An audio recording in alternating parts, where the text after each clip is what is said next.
Steve Case is here with us right now. He recently announced that he was supporting Hillary Clinton.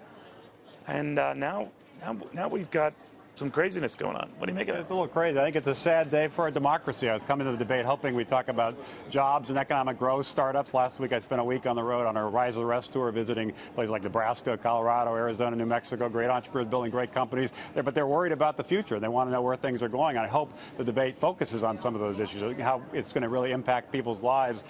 This is obviously the news of the moment, but I hope the debate doesn't just focus on that. We've got to focus on how we move this country forward. Do you think people were, to hear the Trump folks, so disproportionately interested in what he said 11 years ago and giving it undue attention?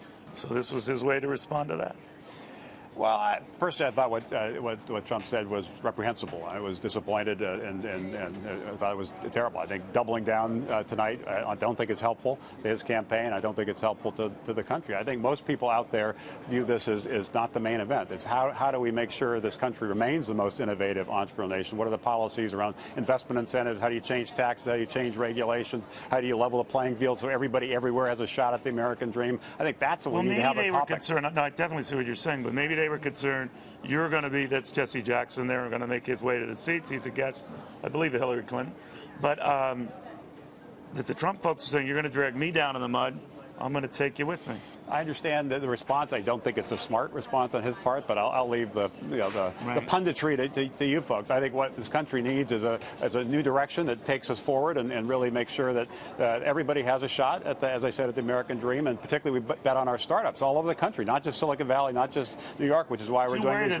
That neither side is going to get a chance to do that. I do worry about it. Hopefully that won't be the case, because this is not the main event for this country. I'm not diminishing what happened. I think it's a big problem, and I think I'm sad that it's become the topic of the moment when we should be talking about the future of the country, and how there are a lot of people who are frustrated about government. There are a lot of people who feel left behind by globalization and digitization. We need to figure out how to move forward and how to really back the next wave of entrepreneurs all across the country if we're going to remain the most innovative entrepreneurial nation, have the strongest economy. Let's have some of that discussion and not just discussion on these other issues.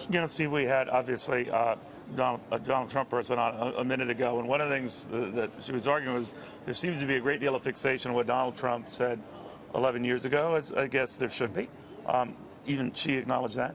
But very little about what Hillary Clinton has said or emails have seemed to intimate from as recently as months ago.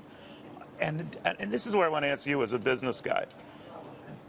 Do you believe what she says? In other words, if the emails are indicating that she is far cozier to Wall Street and banks than she seems to indicate on the stump, that she's far more open to unfettered trade and all of that than she appears on the stump, that she was much more worried about vetting these Syrian refugees than she appears on the stump, they're saying you can't trust her.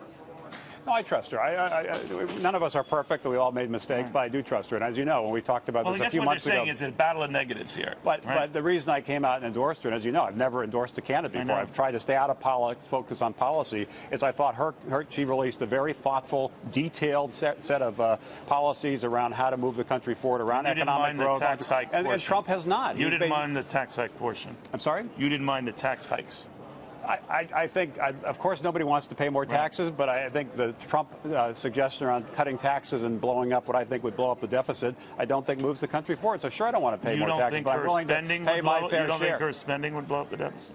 I have some concerns. I don't want to make sure, sometimes maybe she thinks the government is too much the answer, and sometimes maybe a little too pro-regulation. But the bottom line is Trump has not put any policies in the last year in place around how to move the country forward around startups, economic growth, leveling the playing field for all. You don't believe his tax cuts will do that. But you're right. You can argue that. But let me ask you this. It's probably a wacky psychological point, but maybe you can help me with this, that the two of them are going to be up there on that debate stage in a town hall format with very high negatives. And I think they want to, this is just my opinion, they want to escape this night being the least negative. And is that such a goal? Which is sad. No, I think it's not a goal. I think the goal should be, how do you lay out a framework, a plan to move the country forward in a way that's more inclusive and gives opportunity to more people in more places. And I think that should be more of the discussion. I hope it is. I understand this has now become an issue. I hope it gets dealt with early in the debate, and then we spend the rest of the time talking about jobs, economic growth, startups, entrepreneurs, and making sure everybody has a shot at the American dream. That's, I think, what most people in this country care about. You know, one other thing that's come up in the conversation about what Donald Trump said even 11 years ago is that all guys talk this way.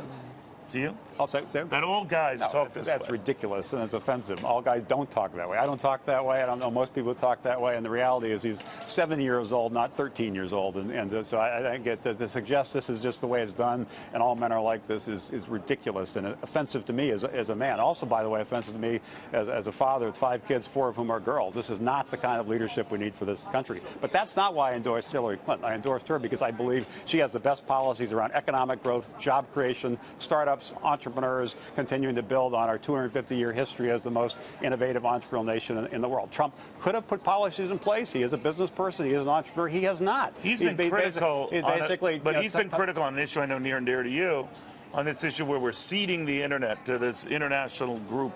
And he doesn't like that. We invented the internet, and we shouldn't be sharing it. We did invent the internet. It's now a global phenomenon with billions of users, and at some point, the governance of that should be more of a global governance. So you're okay with what's going on? I'm okay with it, yes. But I think the main thing here is how do we make sure everybody has a shot at the American dream? And last week, as I said, I spent time on our bus, Rise the Rest, meeting thousands of entrepreneurs who have great ideas. How do we make sure they have access to the capital, the right regulatory and the right investment incentives, so they can build the businesses that are the next Google or Facebooks or Chipotles or Under Armours. That's what we need to have more of a discussion on in this debate, and I hope that's what will happen.